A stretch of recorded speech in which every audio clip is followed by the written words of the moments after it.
دو بیل اور شیر۔ ایک دفعہ کا ذکر ہے کہ کسی جنگل میں دو بیل رہتے تھے۔ ان کی آپس میں بہت گہری دوستی تھی۔ جنگل میں ایک ساتھ گھومتے پھرتے تھے اور چرتے بھی ایک ساتھ تھے۔ ان کی دوستی بہت مثالی تھی اور ان کی اس دوستی کی وجہ سے جنگل کا شیر ان کا شکار کرنے سے ڈرتا تھا۔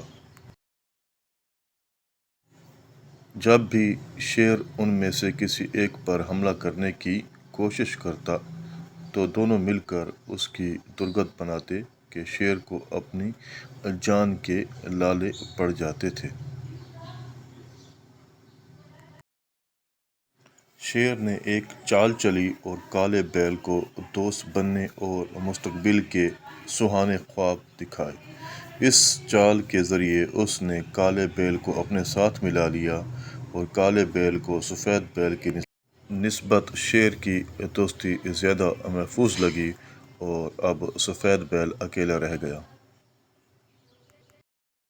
شیر نے چند دن انتظار کیا اور پھر سفید بیل پر حملہ کرنے کا منصوبہ بنایا اور موقع پا کر اس نے سفید بیل پر حملہ کر دیا۔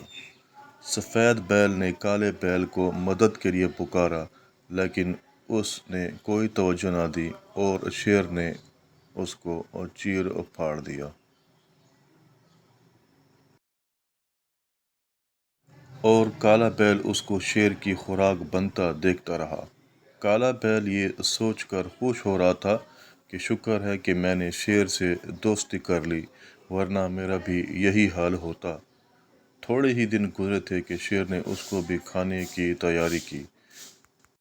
شیر نے جیسے ہی اس پر حملہ کیا اس نے زور سے چیخ ماری اور کہا کہ میں تو اس دن ہی قتل ہو گیا تھا کہ جب میں نے اپنے گہرے دوست کو شیر کا نوالا بنتے دیکھا اور خاموش رہا۔